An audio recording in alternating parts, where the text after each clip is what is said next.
राजेंद्र है क्या घर पे? नहीं, वो तो नहीं है, लेकिन आप अंदर आइए ना।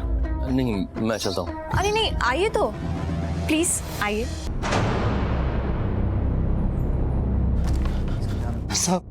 साहब मेरी बेटी कल रात से लापता है साहब।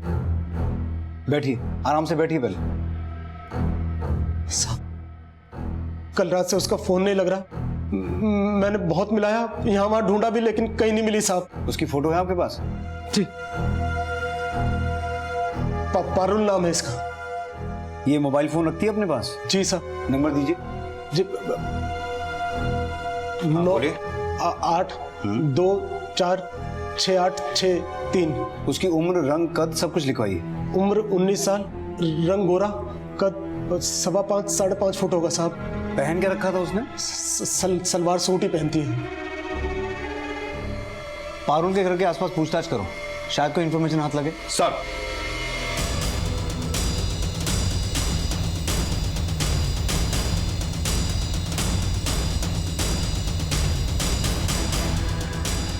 इसे जानती हैं? साहब पारुल, पर ये राजेंद्र भाई की बेटी कैसे हो सकती है? कैसे हो सकती है मतलब? साहब राजेंद्र भाई पारुल को अपनी बेटी की तरह मानते थे और कविता बोल रही थी कि पारुल राजेंद्र भाई के दोस्त की बेटी है। कविता? कौन है कविता? साहब राजेंद्र भाई की बीवी, वो तो खुद 23-24 साल की है। उसकी बेटी पारुल कैसे हो सकती है? उसकी तो खुद की 6-7 साल की अपनी बेटी है। मम्मा के पास जाना है। आयुषी बेटा, मम्मा के पास ले चलो। अरे आयुषी बेटा, चुप चुप। मम्मा के पास ले मेरा चलो। बच्चा, मेरा अच्छा बच्चा। मम्मा के पास ले चलो ना। हाँ मम्मी आएंगे ना बेटा। मुझे मम्मा के पास जाना है, मुझे ले चलो। हाँ बेटा जाएंगे, मम्मा के पास जाएंगे। चलिए, आपने कुछ खाया है कि नहीं? हाँ हाँ लेके जा रहे हैं, आइए। मुझे मम्मा के पास हाँ हाँ रो मत, लेके जाएंगे। Yes yes. आयुषी भी मेरी बेटी है और पारुल भी। पारुल मेरी पहली बीवी से है और आयुषी दूसरी से। मेरी पहली बीवी का देहांत हो गया था, इसलिए पारुल को यहाँ ले आया। अभी है कहाँ तुम्हारी दूसरी बीवी? पता नहीं। पता नहीं मतलब? कविता का रहना ना रहना एक बराबर है। वो घर में नहीं टिकती, कई कई दिनों तक तो घर वापस नहीं आती। क्यों? कहीं पर जॉब करती है क्या वो? पास में एक ब्यूटी पार्लर में, लेकिन उसका चरित्र अच्छा नहीं है साहब। साहब मोहल्ले वाले अपने घर के मर्दों को कविता के साए से भी बचा कर रखते थे। ऐसी औरत का क्या भरोसा, कब किसको फंसा ले। कल मैंने कविता को फोन करके बोला कि पारुल मिल नहीं रही है, वो घर आके आयुषी को संभाल ले ताकि मैं पारुल को ढूंढ सकूं, लेकिन उसने मेरा फोन काट दिया। नंबर दीजिए कविता का। 9824537537। आप जिस नंबर को डायल कर रहे हैं वो इस समय स्विच ऑफ है। उसका फोन तो स्विच ऑफ है। भाग गई होगी किसी के साथ, मेरा उससे कोई लेना देना नहीं है। कौन से ब्यूटी पार्लर में काम करती है वो? सर आज कविता आई ही नहीं। कल आई थी? आई थी, लेकिन शाम को 6 बजे के आसपास आई थी। पारुल से आखिरी बार बात कब हुई है? कल शाम फोन पे करीब 4:30 बजे बात हुई थी। हाँ बिटिया, मेरी अपने दोस्त से बात हुई है। हाँ हाँ हाँ हाँ, वो 2-4 दिन में तेरा किसी अच्छे कॉलेज में दाखिला करवा देगा। ठीक है बाबा। कहाँ है तू? मैं आयुषी को ट्यूशन छोड़ने जा रही थी। हाँ, पारुल आयुषी को ट्यूशन के लिए छोड़ने आई थी, लेकिन उसको लेने के लिए नहीं आई। तो फिर लेने कौन आया था? कोई नहीं आया। फिर मैंने पारुल को फोन किया, पारुल का फोन बंद जा रहा था। तब मैंने कविता को फोन मिलाया, कविता ने मेरा फोन नहीं उठाया। रात को खुद आयुषी के पापा राजेंद्र जी उसको लेके गए। अच्छा, पारुल आयुषी घुल मिल गई थी ये तो ठीक है, लेकिन आपने कविता से झूठ क्यों बोला कि पारुल आपके दोस्त की बेटी है? कविता के लिए सब झूठ एक बराबर है। उसे ना मेरी फिक्र है ना आयुषी की। और वैसे भी सोचा कि पारुल शादी के लायक हो गई है, 1-2 साल में उसे विदाई करना है, तो कविता को सच बताकर घर की शांति क्यों भंग करूं? हो सकता है कविता को अब इस झूठ का पता चल गया हो। कल वो शाम 6 बजे के बाद आई, इसकी कोई खास वजह? सर कल उसकी 2 बजे तक की छुट्टी थी, लेकिन शाम तक वो आई नहीं। लेकिन 6 बजे के आसपास वो आ गई, तो काफी अफरा तफरी में थी। सॉरी, लेट हो गए। 2 बजे का बोला था और 6 बजे आई है। आज पगार का दिन है और मुझे पैसों की बहुत जरूरत है, लेकिन कल से एकदम टाइम टू टाइम आ जाऊंगी। काम ठीक से करती नहीं है, लेकिन पगार का बराबर याद रहता है। जा अभी काम कर, छुट्टी के टाइम ही पगार मिलेगी। जा अभी देख के रहिए। वो सोच रही थी पगार लेके निकल जाएगी, लेकिन मैंने उसे काम पे लगा दिया। उसका फोन बार बार बज रहा था, लेकिन उसने उठाया नहीं। काफी देर के बाद उसने कॉल रिसीव की। फोन पे बात करने के बाद गिड़गिड़ाने लगी कि उसे घर जाना है। मैंने उसे पगार दी और वो चली गई।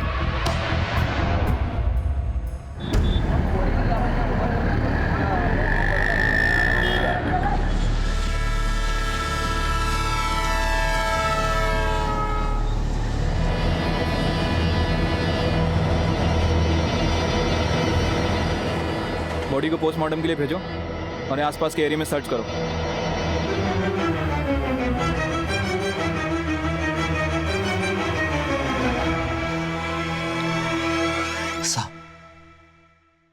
साहब वो हमारी बेटी पारुल नहीं है।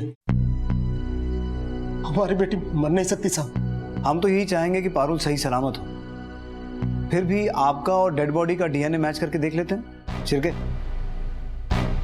आइए, जाइए। चलिए।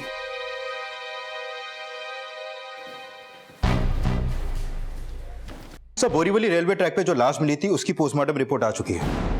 हत्या गला घोंटकर की गई है।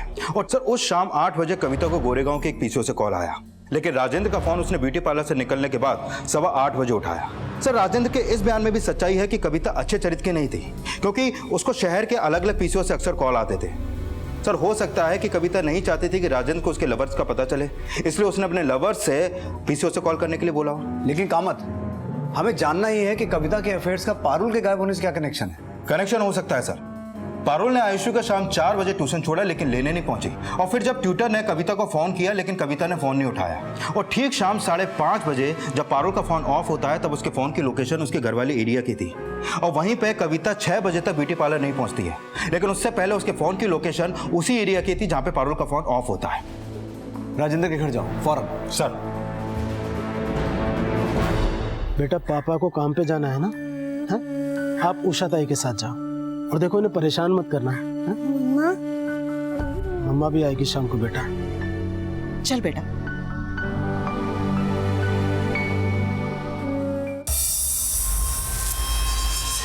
साहब, आप पारुल का कुछ पता चला? चाबी निकालिए। जी? चाबी दीजिए मेरे को।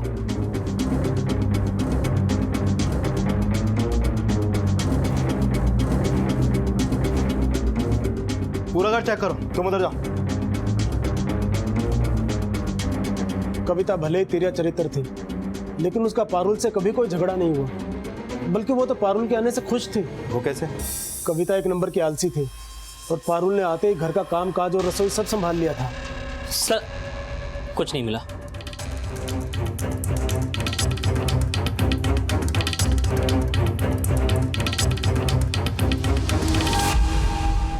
सर, मैंने राजेंद्र का घर अच्छी तरीके से चेक किया, लेकिन किसी तरह के ब्लड स्टेन या मर्डर का कोई भी क्लू नहीं मिला। अगर वो बॉडी पारुल की नहीं है, तो पारुल के साथ ऐसा क्या हुआ जो वो अचानक लापता हो गई? और ये कविता के गायब होने का क्या राज है?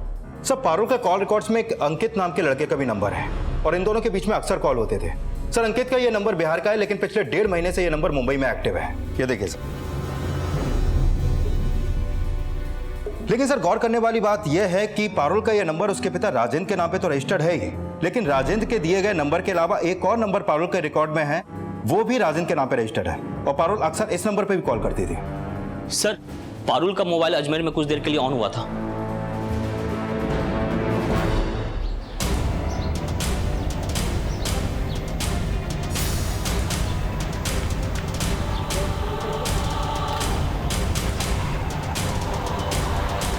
ये वही नंबर है जिसके बारे में मैंने आपको बताया था। अजमेर से पारुल के फोन से इसी नंबर पे कॉल हुआ था।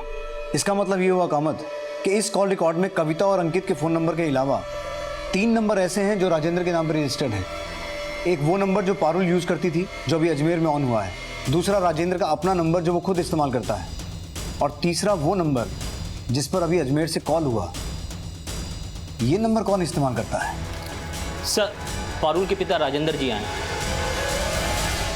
साहब, अभी पारुल का फोन आया था, लेकिन उसकी आवाज नहीं आई, और जब हमने उसे फोन किया तो उसका फोन बंद था। हमें पारुल की बहुत फिक्र हो रही है साहब। वो नंबर अजमेर में एक्टिव था, वहीं से कॉल हुआ। पारुल अजमेर क्यों जाएगी साहब? ये तो हमें आप बताइए। हमें तो कुछ समझ नहीं आ रहा साहब। समझ में तो हमें भी एक बात नहीं आ रही है। आपने हमें जो अपना नंबर दिया था वो अलग है, लेकिन अभी अजमेर से जो कॉल हुआ वो अलग नंबर पर कॉल हुआ। जी साहब, ये मेरा दूसरा नंबर है। दरअसल पारुल के पास मुंबई की आईडी नहीं थी। मैंने उसे अपनी आईडी से सिम खरीद कर दिया तो अपने लिए एक नया सिम ले लिया। क्यों? हम इलेक्ट्रिशियन हैं साहब। ये हमारे पुराने नंबर पर बराबर से नेटवर्क नहीं आता, इसलिए हमने ये नया नंबर लिया ताकि इस नंबर पर फोन ना लगे तो पार्टी दूसरे नंबर पर कॉल कर सके और काम हाथ से ना जाए साहब। ये अंकित कौन है? पारुल का मंगेतर है साहब। अंकित बहुत अच्छा लड़का है साहब। जब से पारुल गायब हुई है अंकित बहुत परेशान रहता है। अभी है कहाँ अंकित? मुंबई में ही है। देखिए, हम कह रहे हैं ना, आप चिंता मत ही कीजिए। हम अपने चाचा को फ़ोन करते हैं और कहते हैं कि अपनी पार्टी का अजमेर शाखा में कोई कनेक्शन निकालें और अपने किसी कार्यकर्ता को पारुल की तलाश में लगा दें। ठीक है? ठीक है। अच्छा, हम आपसे बाद में बात करते हैं। कोई आया है? जी जी बिल्कुल, खैरियत।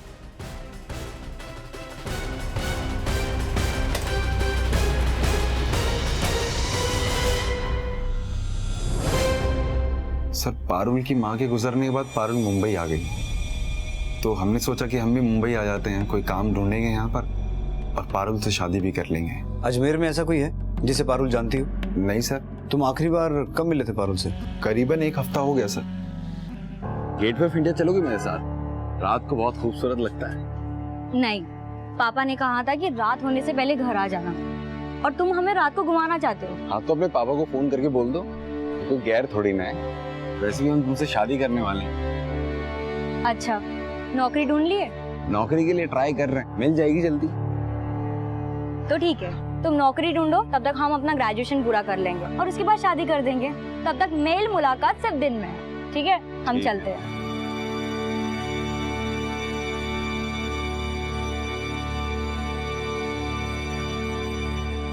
पारुल की सौतेली माँ कविता के बारे में उसने कभी कुछ बताया तुम्हें?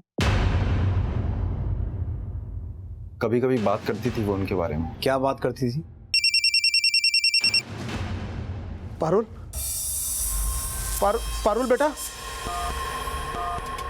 पारुल।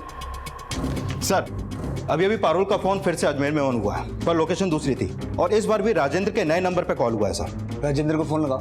हाँ साहब, उसका फोन आया था लेकिन उठाते ही कट गया।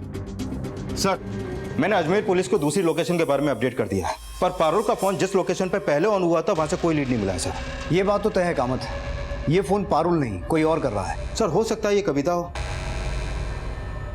पता लगाओ कविता का अजमेर से क्या कनेक्शन है।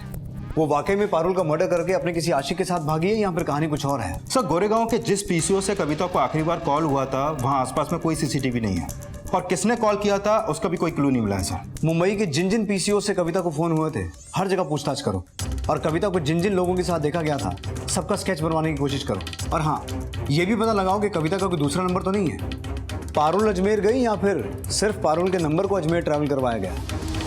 इस पहेली को समझने के लिए हमें कविता से जुड़े सभी लोगों का पता लगाना होगा, जिसका पता करने के लिए एक तरफ मुंबई पुलिस उन लोगों का पता लगा रही थी जिनका कविता से अफेयर हो सकता था, वहीं दूसरी तरफ अजमेर पुलिस भी इस केस से जुड़ी इंफॉर्मेशन जुटाने का प्रयास कर रही थी। सर, कविता के दूसरे किसी नंबर का तो पता नहीं चला, लेकिन ये उन आदमियों के फोटोग्राफ्स और स्केच हैं जिन्होंने कविता को पीसीओ से कॉल किया था।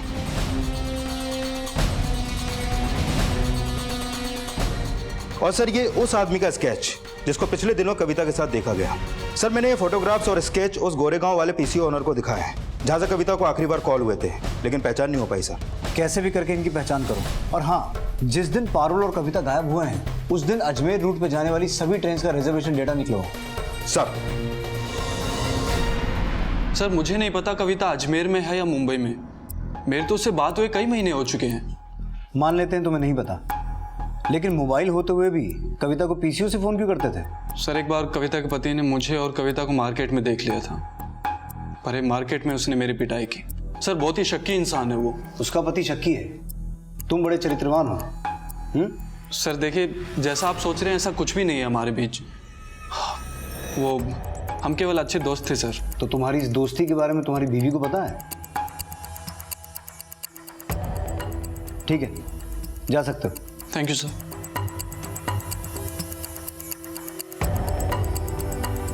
सर, जिस रात पारुल लापता हुई उस रात 11:15 बजे जयपुर दुरंतो में कविता, उसकी बेटी आयुषी और किसी मनीष के नाम पे टिकट बुक थी। मनीष? वो कमीनी मनीष के साथ? इनमें से कौन है मनीष?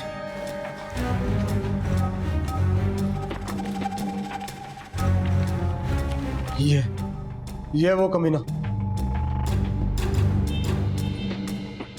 दोस्त है हमारा, लेकिन हम नहीं जानते थे कि वो हमारी पीठ पीछे हमारी बीवी के साथ अजमेर। पारुल, पारुल बेटा, पारुल।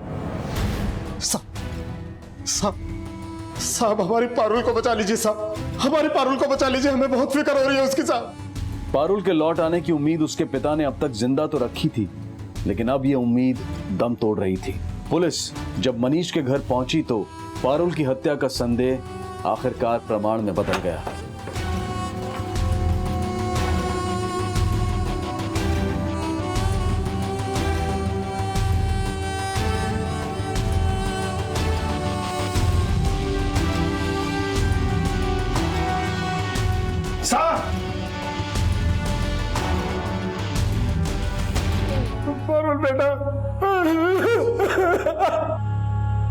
बेटिया, हम जानते हैं हमने तुम्हारे साथ इंसाफ नहीं किया।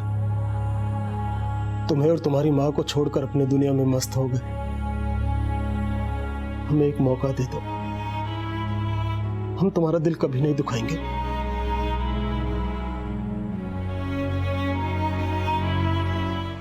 सर, पारुल के पिता ने जो मनीष का नंबर दिया था वो भी हत्या वाली रात से बंद है। अजमेर पुलिस से कहो कि मनीष और कविता की तलाश तेज करे। सर। पुलिस अब अजमेर में कविता और मनीष तक पहुंचने की लीड तलाश रही थी। पारुल की डेड बॉडी मनीष के घर से मिली, तो क्या पारुल की हत्या मनीष के घर पे हुई? और अगर ऐसा है तो सवाल ये उठता है कामत कि जो लड़की मुंबई में ज्यादा लोगों को जानती तक नहीं, वो अपनी सौतेली माँ के लवर के घर पे क्या करने गई, जबकि उसका फोन 5:30 बजे तक उसके घर वाले एरिया में एक्टिव था। सर, ये भी कंफर्म है कि कविता शाम 6 बजे से 7 बजे तक ब्यूटी पार्लर में थी और मनीष का घर गोरेगांव में। तो हो सकता है कि मनीष ने उस पीसीओ से शाम 7 बजे कविता को कॉल किया और कविता भी 7 बजे के बाद मनीष के घर पे गई हो। अब सवाल ये उठता है सर कि पारुल खुद मनीष के साथ उसके घर पे गई या कविता चालाकी से उसे अपने साथ वहां पर ले गई।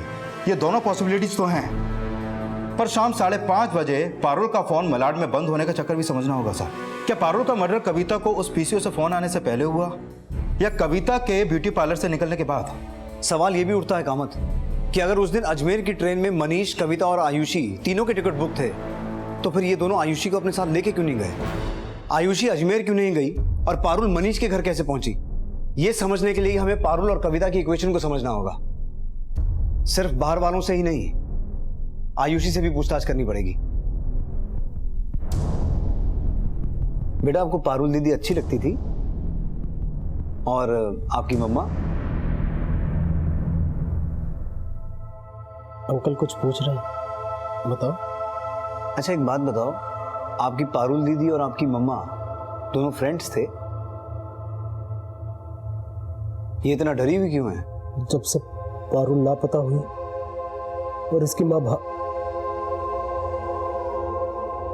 तभी से सदमे में है साहब।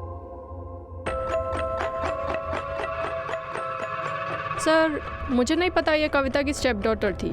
हाँ, लेकिन 1-2 बार इससे मैंने कविता का पीछा करते हुए देखा था।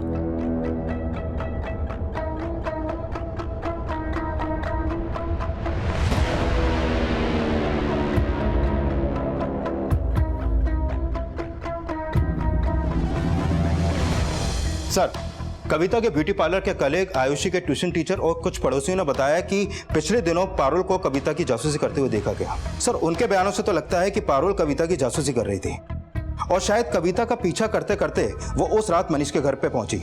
सर, कहीं ऐसा तो नहीं कि पारुल कविता के अफेयर्स का फायदा उठा के कविता या उसके लवर्स को ब्लैकमेल कर रही हो? लेकिन ये बात समझ में नहीं आई कामत कि पारुल ये सब कर क्यों रही थी, या फिर उससे ये सब कोई करवा रहा था? साहब, हमने पारुल से बोला था कि कविता पर नजर रखे और पता लगाए कि उसका किस किस के साथ चक्कर। उसके चक्कर के बारे में पता लगा कि क्या करने वाले थे? तलाक देना चाहते थे। तलाक तो वैसे भी दिया जा सकता है, उसके लिए जासूसी करवाने की क्या जरूरत थी? हम नहीं चाहते थे कि कोर्ट उस तिरिया चरित्र को मां समझकर हमारी आयुषी उसे सौंप दे। हम अपनी पारुल और आयुषी का पालन पोषण खुद करना चाहते थे, इसलिए उसके खिलाफ सबूत जुटाकर तलाक देने की सोची। क्या क्या सबूत जुटाए? कोई सबूत नहीं। पारुल की हत्या से कुछ दिन पहले ये बेवकूफ ख्याल हमारे दिमाग में आया।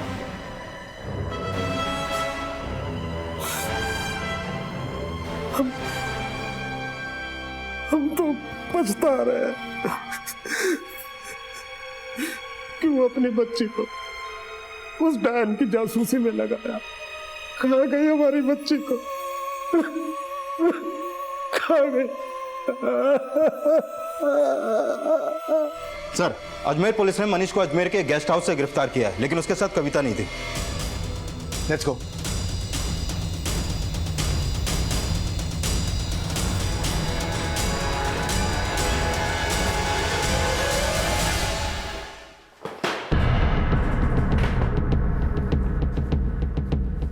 सर कविता कहाँ है मुझे नहीं पता, वो मेरे साथ अजमेर नहीं आई। तू क्या सोचता है कविता को बचा के मर्डर चार्ज से बच जाएगा? सर मैंने कोई मर्डर नहीं किया सर। पारुल की बॉडी तेरे घर से मिली है, उसका फोन भी तेरे पास से मिला है। सर ये फोन कविता ने मुझे दिया था, उसी ने मारा होगा पारुल को। सर ये उसकी साजिश है मुझे फंसाने की। सर मेरे घर की चाबी भी उसी के पास रहती थी। घर तो उसने कईयों के उजाड़े हैं, तूने उसमें ऐसा क्या देखा जो तेरे घर की चाबी उसने अपने पन्नू में बांध दी? सर मैं एक इलेक्ट्रिकल इंजीनियर हूँ और राजेंद्र एक मामूली सा इलेक्ट्रिशियन। मेरे उठाए हुए ठेकों पे मेरे अंडर काम करता था। मुझे हैरानी होती थी सर कि उसकी वाइफ उससे 18 साल छोटी है, लेकिन सर मैंने कभी उस पर कोई चांस नहीं मारा सर। शुरुआत उसने की थी।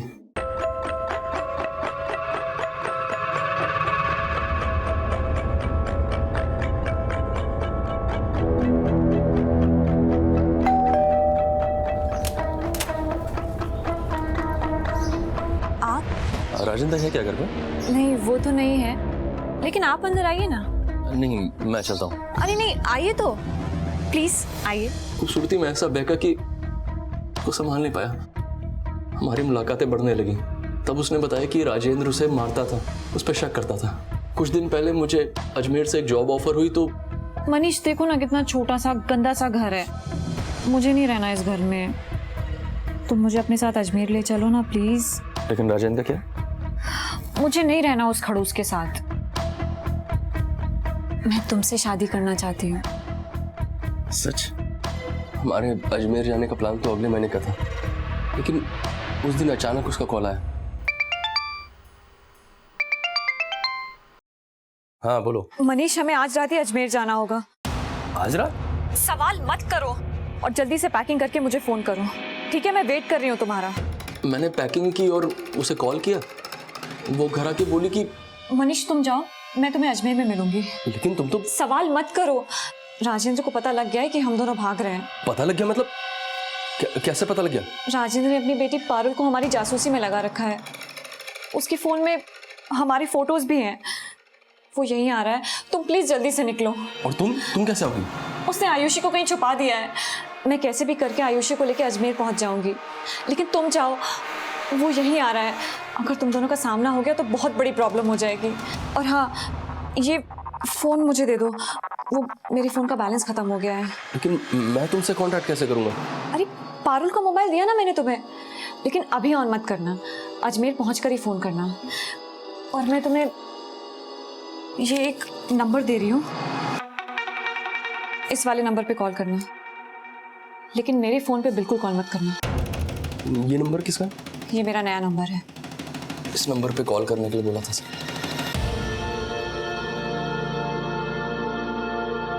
फोन दीजिए।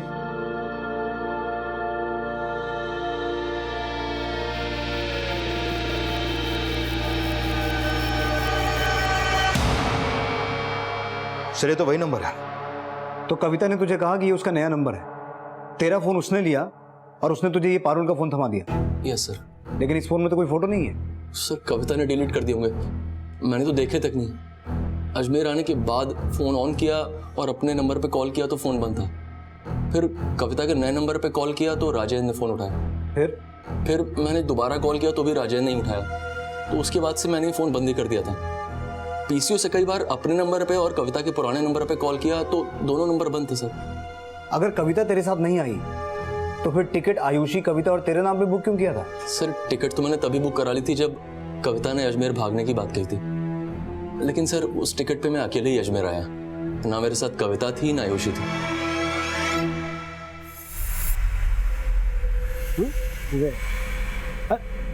उषा बहन, अच्छा हुआ आप मिल गई। आयुषी को अपने पास रख लेंगी, मुझे किसी काम से जाना है। क्यों? आया कहाँ गई? मैंने उसे निकाल दिया। मैं इसे जल्दी आकर ले जाऊंगा। अच्छा बेटा।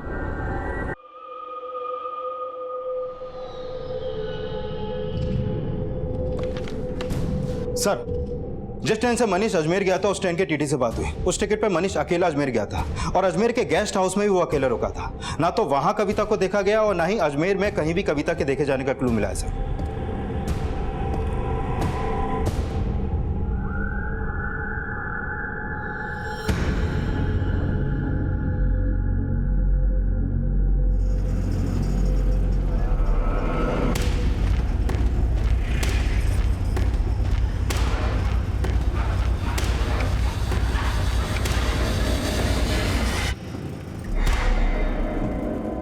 सर, अगर मनीष सच बोल रहा है तो उसके बयान से ये क्लू मिलता है कि कविता को पता चल चुका था कि पारुल राजेंद्र की पहली बीवी की बेटी थी। राजेंद्र ने अपनी बेटी पारुल को हमारी जासूसी में लगा रखा है। और राजेंद्र ने भी बताया था कि वो पारुल से कविता की जासूसी करवाता था। कविता का मोबाइल पारुल के हाथ लगा तो हो सकता है कि कविता के हाथों पारुल का मर्डर हो गया हो। पर सवाल ये उठता है कामत कि क्या कविता ने मनीष को अजमेर सिर्फ इसलिए भगाया क्योंकि वो पारुल की लाश को उसके घर में ठिकाने लगाना चाहती थी? अगर ऐसा है तो ये काम अकेली औरत के बस का नहीं लगता। सर, हो सकता है उसका साथ उसके किसी आशिक ने दिया हो और मनीष को फंसा कर वहां से उसके साथ निकल गई हो। यह भी हो सकता है कि कविता कहीं भागी ना हो, बल्कि पारुल की हत्या के बाद वो राजेंद्र के बदले की शिकार बन गई हो।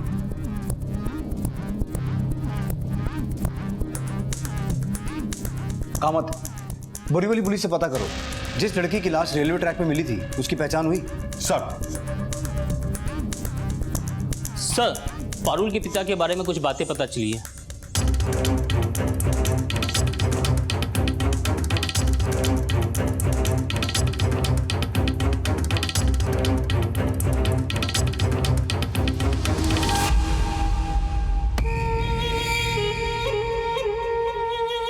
सर, वो औरत वही है जिसे पारुल के पिता ने आयुषी की आया बना के रखा था। राजेंद्र ने इस औरत को बोरीवली के एक लॉज के बाहर से रिसीव किया था और कुर्ला स्टेशन से बिहार की ट्रेन में बिठा दिया। साहब, हमने कविता को नहीं मारा। हमारा यकीन कीजिए, हम सच बोल रहे हैं साहब। कैसे यकीन करें तेरा? तेरी पहली बीवी मर चुकी है ना किशोरी?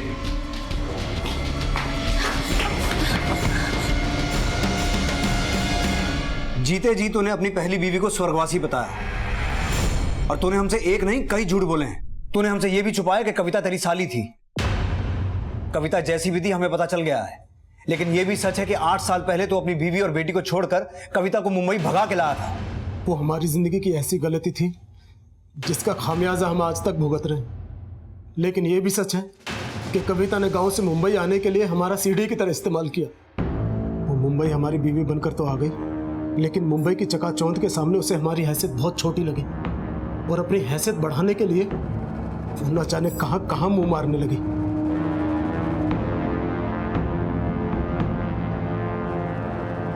अगर आज के बाद तूने मेरी बीवी से बात की ना तो साले मार दूंगा तुझे। हमें ये एहसास होने लगा था कि वो सुधरेगी नहीं, लेकिन गलती सिर्फ कविता की नहीं थी। हमने भी 8 साल पहले ये गलती की थी और हमें भी अपनी गलती का धीरे धीरे एहसास होने लगा था। बेटा, हम जानते हैं हमने तुम्हारे साथ इंसाफ नहीं किया। तुम्हें और तुम्हारी माँ को छोड़कर अपनी दुनिया में मस्त हो गए। हमें एक मौका दे दो, हम तुम्हारा दिल कभी नहीं दुखाएंगे। बच्चे को मत फुसलाओ, समझे ना? पहले उस कुलच्छनी को अपनी जिंदगी से दूर फेंको, फिर हम समझेंगे कि तुम्हें अपने किए पे पछतावा है। हम उसे छोड़ देंगे सरला, लेकिन हम आयुषी को अपने साथ रखना चाहते हैं। अगर तुझे आयुषी की इतनी फिक्र होती तो अपने अपराधों पर पर्दा नहीं डालता। पारुल की मौत का जिम्मेदार भी तू ही है, क्योंकि तू उससे कविता की जासूसी करवाता था। तू ये भी जानता था कि कविता और मनीष भागकर अजमेर जाने वाले हैं। तूने ही आयुषी को नजरबंद करके रखा था। इसकी वजह से कविता के हाथों पारुल का मर्डर हुआ और इतना कुछ होने के बावजूद तू हमारे पास नहीं आया, कविता की जान के पीछे पड़ गया। तेरा बस चलता तो मनीष को भी मार देता। नहीं साहब, नहीं। तूने उसे मारा नहीं, लेकिन पारुल की लाश को उसके घर में ठिकाने लगाया। नहीं साहब, उस दिन तो हमने पारुल की शक्ल तक नहीं देखी थी। हमें तो यह भी नहीं पता था कि मनीष और कविता के बीच में कोई चक्कर चल रहा है। फिर हमें ये कैसे पता होता कि वो भागकर अजमेर जाने वाले हैं? अब तू ये कहेगा कि तूने कविता को भी नहीं मारा? उसे हमने मारा है, इन्होंने नहीं। और अगर हमारा बस चलता तो उस कलमुही को 8 साल पहले ही मार देते।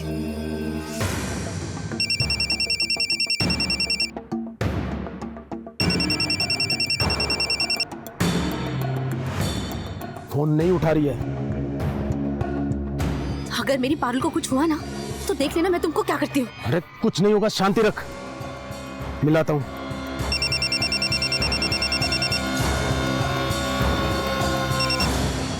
हेलो, हम बिजी हैं अभी। पारुल कहाँ है? हमें क्या पता। झूठ मत बोल। ए कविता, बता पारुल कहाँ है, नहीं तो अच्छा नहीं होगा। कौन बोल रहा है? ज्यादा नाटक मत कर, समझी ना? तू अच्छे से जानती है कौन बोल रहा है। दीदी। ज्यादा दीदी दीदी मत कर। अगर 1 घंटे में हमारी पारुल नहीं आई ना तो देख लेना हमसे बुरा कोई नहीं होगा। बेटा अब तू सो जा। मुझे मम्मा के पास जाना है, ले चलो ना। मम्मा के पास ले जाएंगे। मैं तुम्हारी मम्मा को यहीं लेकर आऊंगा। हाँ सो जा मेरा अच्छा बच्चा, सो जा। कहाँ है मेरी बेटी आयुषी? पहले बता मेरी बेटी पारुल कहाँ है? अरे हमने कहा ना हमें नहीं पता। अरे ऐसे कैसे नहीं पता? तुझे पता मेरी बेटी पारुल कहाँ है? हमें नहीं पता। कविता सच बता दे।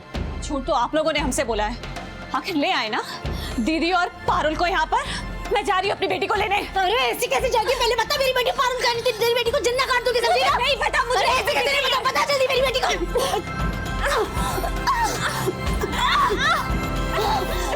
मुझसे मेरा पति छीनेगी ना?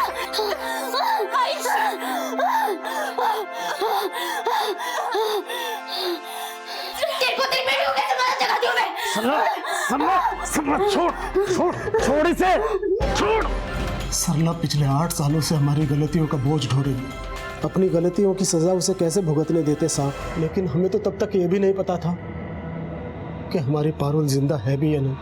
हमने आपसे अब तक बहुत सारे झूठ बोले, लेकिन इस बार सच बोले। आप यकीन कीजिए साहब, सच बोले।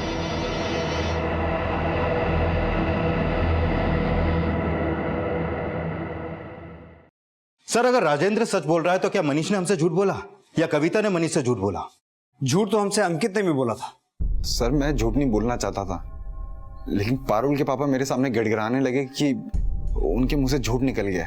लेकिन सर मुझे उन्होंने ये नहीं बताया कि पारुल की मम्मी ने पारुल की छोटी मम्मी का मर्डर कर दिया है। पारुल कविता की जासूसी करती थी। इस बारे में पारुल ने कभी कुछ बताया नहीं? नहीं सर, मुझे तो नहीं पता इस बारे में कुछ। तू उसका मंगेतर था, अक्सर उससे मिलता रहता था, कभी कुछ ऐसा नोटिस नहीं किया? नहीं सर, मैंने पारुल को कभी उसकी छोटी मम्मी कविता की जासूसी करते हुए नहीं देखा। पर हाँ, एक बार हम कैफे में थे और वहां पर हमने कविता को देखा था एक आदमी के साथ, और सर वो आदमी उसे पैसे भी दे रहा था। कौन आदमी? मुझे नहीं पता सर, मैं ऐसे बता नहीं पाऊंगा।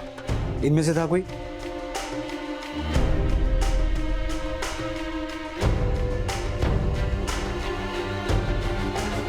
हाँ शायद से ये आदमी था सर। ये सब पारुल के पिता ने बताया था कि पारुल कविता की जासूसी तो करती थी, लेकिन उसने कभी कविता के खिलाफ उसे कोई सबूत नहीं दिए। और सर जैसा कि अंकित ने अभी भी बताया कि कोई आदमी कविता को पैसे दे रहा था। सर कहीं ऐसा तो नहीं कि कविता ने पारुल को अपने साथ मिलाकर अपने लवर्स को ब्लैकमेल करना शुरू कर दिया हो? सर मुझे किसी ने ब्लैकमेल नहीं किया सर। सर मैं आज तक पारुल से मिला ही नहीं, तो उसका मर्डर कैसे करूंगा सर? शिरके सर उसकी पुष्टि के लिए पुलिस अब कविता से जुड़े उन सभी आदमियों से पूछताछ करने लगी जिनके साथ कविता का अफेयर था, और जल्द ही इस राज से पर्दा उठ गया। सर कविता जिस ब्यूटी पार्लर में काम कर रही थी वहां के लैंडलाइन नंबर से अंकित को एक बार कॉल हुआ था, और हत्या वाली रात अंकित ने अपने डेबिट कार्ड से बैग शॉप से एक बड़ा बैग खरीदा था। मतलब उसकी शान पट्टी उसी पे भारी पड़ गई। सर नहीं। अब बोलेगा या तोड़े? बोलता हूँ साहब। अरे पारुल, तुम यहाँ? दोस्त है तुम्हारा? मुझे नहीं मिलवाओगी? पारुल ने कविता से झूठ बोला था कि मेरी और पारुल की मुलाकात मुंबई में हुई थी। सर पारुल क्या उसकी जासूसी करती? वो खुद 2 कदम आगे थी। कविता खुद पारुल की जासूसी कर रही थी। नौकरी ढूंढ ली है? यार नौकरी के लिए ट्राई कर रहे हैं, मिल जाएगी जल्दी। अच्छा ठीक है, तुम नौकरी ढूंढो, तब तक हम अपना ग्रेजुएशन पूरा कर लेंगे और उसके बाद शादी कर देंगे। तब तक मेल मुलाकात सिर्फ दिन में, ठीक है? अच्छा। हम चलते हैं। ठीक है।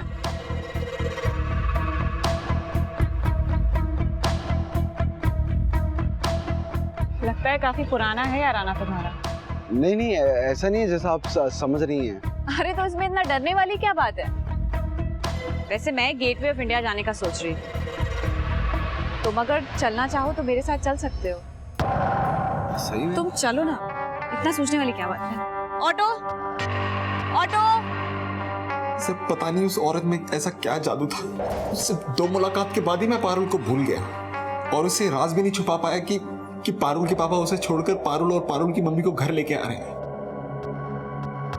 मेरा और कविता का रिश्ता भी पारुल की नजरों से नहीं बच सका।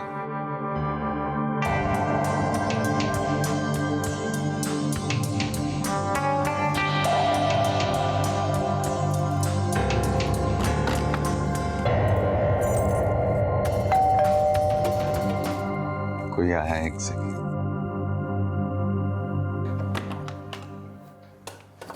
आखिर तूने दिखा दिया ना कि हर मर्द एक जैसा होता है।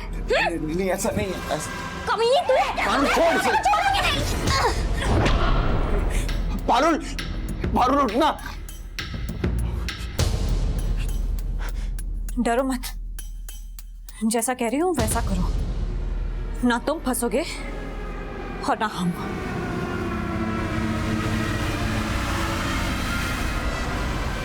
हम मनीष को घर से निकालते हैं, तब तक तुम सारी तैयारी करके रखो और हमें मनीष के घर के बाहर मिलो।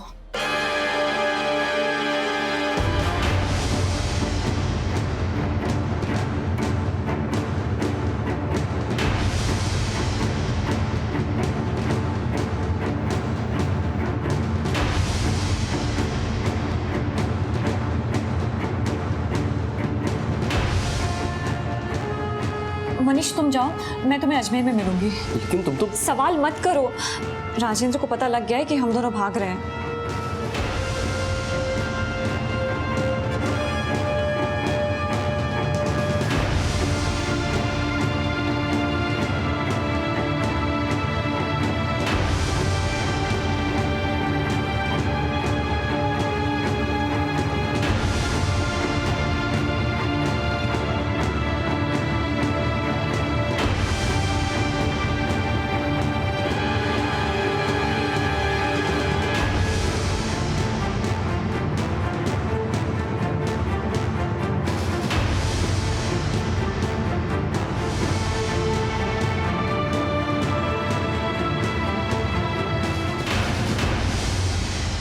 यूं तो हम सबको एक ही जिंदगी मिलती है, लेकिन इस एक जिंदगी में हम कई जिंदगियां जीने की सोचते हैं। एक सपना पूरा होता है तो दूसरे सपने में जीने लगते हैं।